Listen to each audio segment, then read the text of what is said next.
Bir mümin, ilahi kelimetullah gayesiyle bir beldeye hicret ettikten sonra bazı sebeplerden dolayı geri dönse, bu dönüş talihsiz bir ric'at mı sayılır yoksa yeni bir hicret mi? Bir göçün hak nezdinde hicret kabul edilmesi hangi hususlara bağlıdır? İnsan Allah rızası için hicret edince, yani neye bağlayarak o göçe katlanmışsa mukaddes göç denebilir ona. Bir hoca efendiden dinlemiştim de Miracı anlatırken, biraz Miraç semaya doğru bir göç diyordu.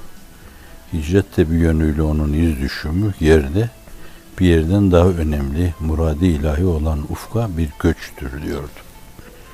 Yani bu bir manada belki güzel bir yaklaşım aslında. Her ikisinde de insanın bir yönüyle kendinden, kendi arzularından uzaklaşması, kendi dar dünyasından sıyrılması, daha enginliklere açılması. Birinde ubudet veya ubudet demek lazım ona, belki o manada. Hakkı Allah'a duyurmak için yerini değiştirmesi. Öbüründe de Allah Celle Celaluhu ona ubudiyetine mukabil kendi nezdine almak suretiyle bir yer değiştirme ile şereflendirmesi meselesi söz konusu. Yani bir açılım o beyana, o yaklaşıma. Kur'an-ı Kerim'de çok yerde hicret takdirle, tebcille karşılanıyor. İman etme, salih amel yapma, sonra hicret etme, sonra cihad etme deniyor. Bazen bu dördü peşi peşine zikrediliyor. Amenu ve haceru ve cahedu deniyor. Amenu ve haceru ve cahedu deniyor. Çok önemli bir mesele. İman bir dinamizm. Onunla donanınca halle, onu tabiatının enginliklerine kadar indirince, sindirince Allah yolunda hicret edeceksin yani. Bir yönüyle belki hicretin en önemlisi Efendimiz sallallahu aleyhi ve sellemin hadis-i şerifindeki ifadesiyle maasiden Cenab-ı Hakk'ın emirlerine hicret etme demek. Allah'ın sevmediklerinden sevdiklerine hicret etme demek. Bunu açabilirsin az. Kendin olmadan ilahi olmaya hicret etme demektir. Nasuti olmadan lahuti olmaya, mülki, fiziki, maddi olmadan manevi, ilahi, la mekani ve metafiziki olmaya bir göç yani. Belki en kutsi göç hicret budur yani başta. İnsan bunu yapınca aslında o gönül verdiği, gönül bağladığı dil beste derdi eskiler. Dil beste olduğu hakikatin namı celilini aleme duyurmak için o mücadeleyi de yapacaktır. Yani hicretin böyle olması. Şimdi her hicret eden hicretinde bunu düşünmeli. Yani ben şimdi bir yönüyle nefsimin arzularından sıyrılıyorum. Kendi ülkemde kalmak, orada bir paye, bir mansıp sahibi olmak. Nefsimin dürtüleriyle benim arzularım olabilir bunlar. Fakat ben burada tercihimi Cenab-ı Hakk'ın murad-ı sübhani istikametinde kullanıyorum. Onun için kendi arzularımdan Rabbimin muradına hicret ediyorum. Hicret etmek istiyorum. Ama bunun şekli bazen Türkiye'den kalkıp Tayvan'da, Tayland'a, Çin'e, Maçin'e gitme şeklinde olur.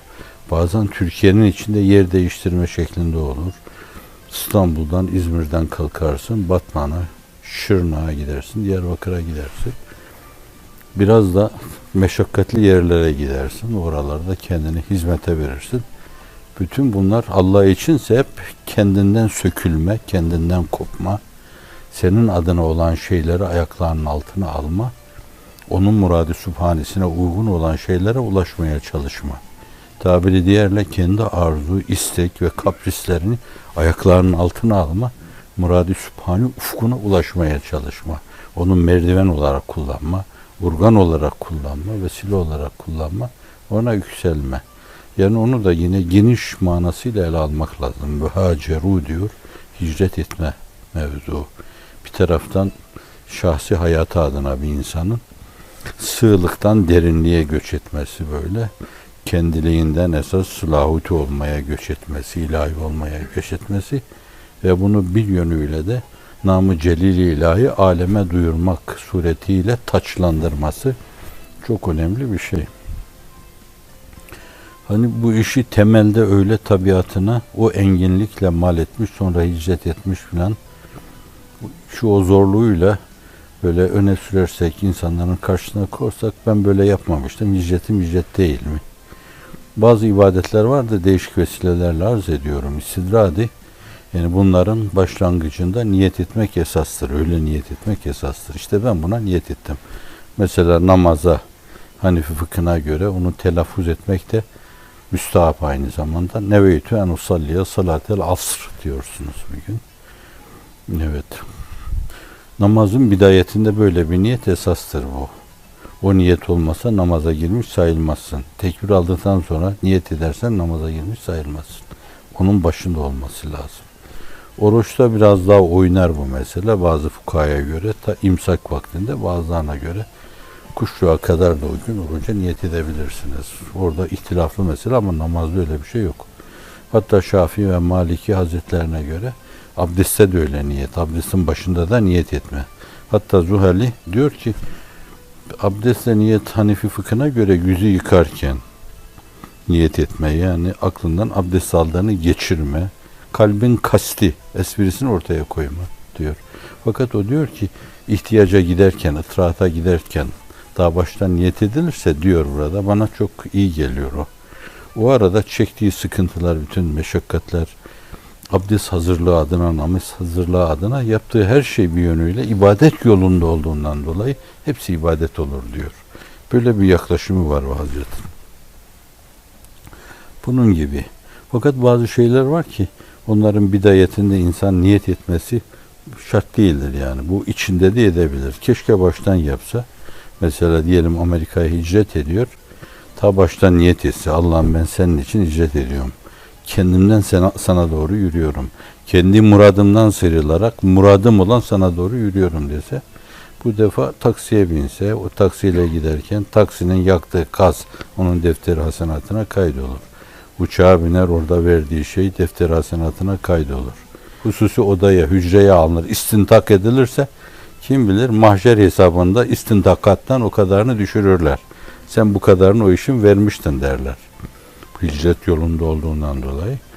Şimdi ta mebdeinden buraya gelip yerine oturacağı ve burada hayatını sürdüreceği ana kadar geçirdiği bütün sefahat hayatı, sergüzeştisi hepsi bir yönüyle o hicret kategorisi içinde nazara alınır, itibar edilir.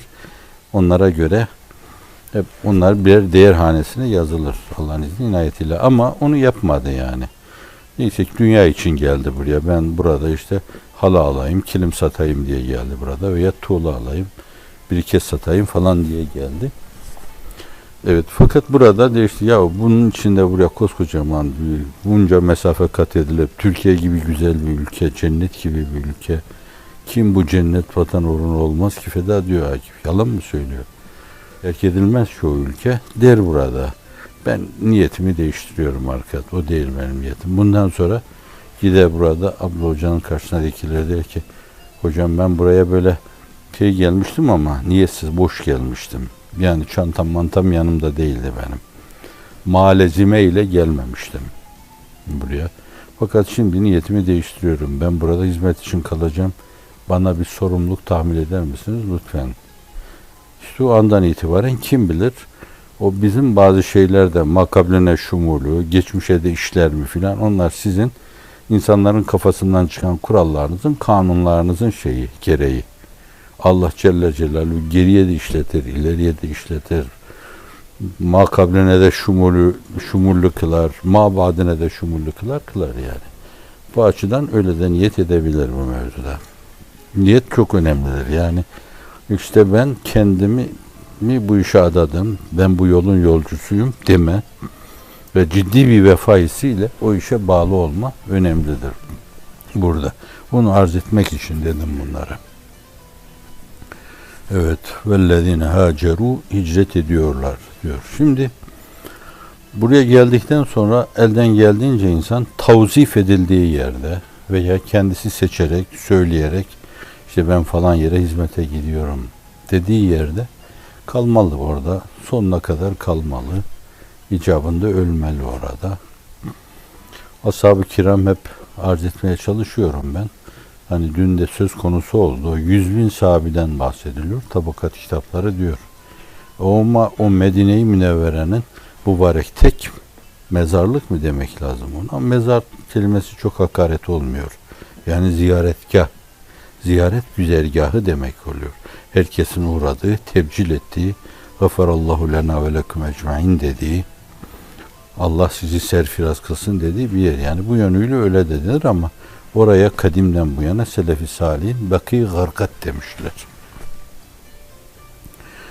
Uhrevi alemlerin bir yönüyle ahirette Efendimizin durduğu makam en yakın olan yer.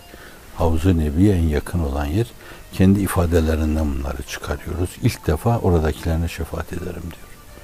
Orada kadın, erkek, çoluk, çocuk, alil, sahih 10.000 insan olduğundan bahsediliyor. Nerede o 100.000 sahabi? Benim azaltmamla 30.000'e 40.000'e de indirseniz nerede 30.000'i 40.000'i onların? Yok orada. Bu insanların hepsi dünyanın değişik yerlerinde. İşte İstanbul bile, yani İstanbul neresi? Devenin sırtında. Medine-i Münevvere neresi? Oraya geliyor. Orada vefat ediyor. Mihmandar-ı Nebevi. Kıbrıs'ta vefat ediyor. Bir halamız var malum orada. Asya steplerinde bir sürü insan şehit oluyor. Bir sürü insan. Yani bunlar gittikleri yerlerde vefat ediyorlar. Ve benim cenazemi alın götürün ülkeme falan demiyorlar. Bir yönüyle oralarda ziyaretgah oluyorlar. Veya o yerin tapusu oluyorlar. Bilemiyoruz. Trakya'ya da geçmişler midir, geçmemişler midir bilemem ben onu. Fakat bir vesileyle dar bir dairede arz etmiştim. Yani rüya gerçi onunla şey olmaz da. Fakat ihtimali zannediyorum bugün Müslümanların elinde olan her yerde bu tapu senedinin imzası gibi onlardan bir tanesi var. Bana öyle geliyor. Sübjektif bir şey. Bunu ben ispat edemem. Ya bu mevzuda size teminat da veremem. Bana öyle geliyor. Çünkü o insanlar çok önemli insanlar. Şimdi arkadaşlarımıza giderken bizim o Adem Bey gibi yani orada onu fakire sordular bana. Madem kendisi öyleymiş oraya gömülsün bir başkasını da dediler. Bazıları Türkiye'ye getirildi, bir şey diyemem. Anne babanın o mevzudaki heyecanı, o heyecanı bastırma adına belki öyle bir maslahat da olabilir. Fakat innel arda yerisu ibadiyes salihun ve lekad ketebna fi zeburin ba'de zikri enel arda yerisu ibadiyes salihun. Yeryüzünün hakiki mirasçıları salih kullardır. Kendini hakka adamışlardır. Her yer onlarındır yani. Nerede olurlarsa orada o yer onlarındır. Nerede ölürlerse mezarı orasıdır. Yani o niyete bağlı gitmek lazım. Dönmeyi düşünmemek lazım. Bu dönme düşüncesi bir yönüyle sizin oradaki hizmetinizi felç eder. Bu meselenin bir yanı. Gitti mi insan orada kalmaya karar vermeli, kalmalı. Her yer Allah'ındır. Bu Allah'ın o yerlerine en hakiki malik ve sahip de Allah'ın salih kullarıdır. Vaadallahu ellezine amenu minkum ve amilus salihati le yestahlifennehum fil ardı kema istahlafellezine min qablihim. Her yerde birer işaret taşı, nişan taşı, zebercedi zümrüdü. Onlar mevsimi geldiğinde kendilerini ifade edecekler ama kendileri, ama evlatları birinci nesil, ama evlatları ikinci nesil, ama evlatları üçüncü nesil. Bu mevzuda sıkı durmak lazım, ciddi durmak lazım. Bununla beraber bir arkadaş bir yerde vazife görüyor. Öyle bir arkadaş o karakterde, o donanımda, o bilgide, o duruşta bir arkadaş falan yerde daha verimli, daha rentable hizmet edecek. Onun arkadaşları, hizmet arkadaşları, yol arkadaşları siz şurada dursanız daha iyi olur diyebilirler. Dolayısıyla o hicretini iptal etmiş sayılmaz. Yani gelir Amerika'da bir süre durur ve sonra derler ki sen Amerika'da durmaktansa mesela kariyer yapan bir insan diyelim burada. Hartford'da diyelim hocalık yapıyor. Ama Türkiye'de Bilkent'te sen daha yararlı olacaksın. Bu istişareye mebni yine hak rızası için. Bu arkadaşların meşveretine uyarak hizmet arkadaşları, hizmet yoldaşları onların mütalalarına saygının ifadesi gidebilir ve hicreti batıl olmaz bunun. Belki o da ikinci bir hicret olur. Nitekim yani Cafer İbni Ebi Talib Habeşistan'a hicret ediyor. Onunla beraber Habeşistan'a hicret edenler dönüp Efendimizin yanına gelince o ikinci hicret sayılıyor. Evet. Meseleye öyle bakmak lazım. Bu açıdan meseleyi ıtlakı içinde ele almamalı. Yani mutlaka gidildiği yerde kalmalı. Evet, doğru. Fakat maslahata binaen daha ciddi bir hikmet, daha iyi bir hikmet varsa şayet, bence ona uyarak başka bir yerde de o vazife görür, hizmet edebilir. Sa'd ibn Ebi Vakkas. Oraya hac esnasında gidiyor, hasta oluyor, titriyor, endişe ediyor. Efendimiz'e de halini arz ediyor orada. Hicretimin batıl olacağından. Ben Allah için, Resulullah için men hacere lillahi innemel amalu bin niyat ve innemel likulli imrin ma neve ve men kâne hicretu ilallahi ve resulü fe hicretu ilallahi ve resulü. Yani o işi kaybedeceği endişesini taşıyor. Efendimiz sallallahu aleyhi ve sellem tebşir ediyor. 19. mektupta da ifade edildiği gibi sahih hadis kitaplarında var. 19. mektupta olan şey de senin elinle Cenab-ı Hak bir kavmi aziz, başka bir kavmi zelil kılacak. Müslümanlar yani. Tabi o günün Müslüman temsilcileri Araplar olması itibariyle Perslere, Medlere karşı, Sasanilere karşı galebe çalacağını o Katsiye Muharebesi'nde Efendimiz tebşir ediyor. Belki diyor burada üzülecek birinin durumuna üzülecek birisi varsa o da Sa'd ibn Havle'dir diyor Efendimiz sallallahu aleyhi ve sellem. O da orada hastalanıyor, orada vefat ediyor. Onu da bilemiyoruz. Yani Mekke-i Medine'den gelip Mekke-i Mükerreme'de hastalanıp ölmeden mi?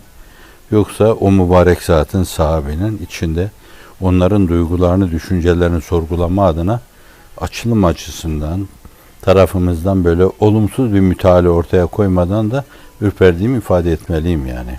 Tam olarak. Bu istidradiyi hıfzedelim, kafamızda tutalım. İhtimal mesela diyebilir ki burada Mekke'de mübarek bir yer. Nitekim bazılarını Efendimiz sallallahu aleyhi ve sellem buradan vazifeli olarak buraya gönderdi. Benim de burada malım mülküm var, çoluk çocuğum da var. İnşallah burada hizmet ederim demesi.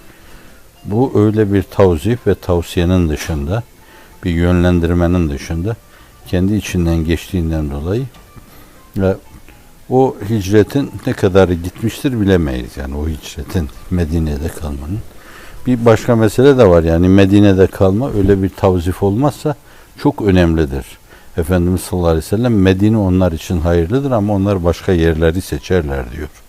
Medine onlar için hayırlıdır.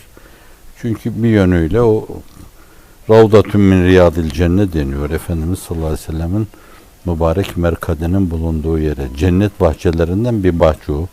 Ve halk da öteden beri hep öyle kabullenmiş. Orada namaz kılmak için tahallük gösterirler. Şimdi o civarı o da öyle yani. Medine-i Münevver öyle bir yer. Münevver medeniyet merkezi. O hiçbir yere feda edilmemeli. Hiçbir yer içinde terk edilmemeli. Hatta bir böyle insanın şahsi zevkleri, hazları adına cennet için bile terk edilmemeli. Oranın kendine has, o iç alemi itibariyle böyle ışıkları ona büyülenip de şu anda böyle cennetin kapıları açılsa 7 kapıdan 8 kapıdan çağrılsam burayı tercih ederim. İşte o söz yani ona diyecek şey yok. Şimdi bence gönüller öyle olmalı. Cennete koyacak Allah'tır. Tercihimizi Efendimiz sallallahu aleyhi ve sellemin bir yönüyle hakikatin işaret ibresi falan diyelim. Onun istikametinde kullanmak lazım. Burada kullanmak lazım. Medine onlar için çok hayırlıdır. Bu açıdan o zatın durumunu sorgulayamayız biz. Sa'd ibn Havle ama Efendimiz buyuruyor. Esas telehüf edilecek bir durum varsa onun durumu seninki değil diyor Sa'd ibn Ebi Vakkas'a.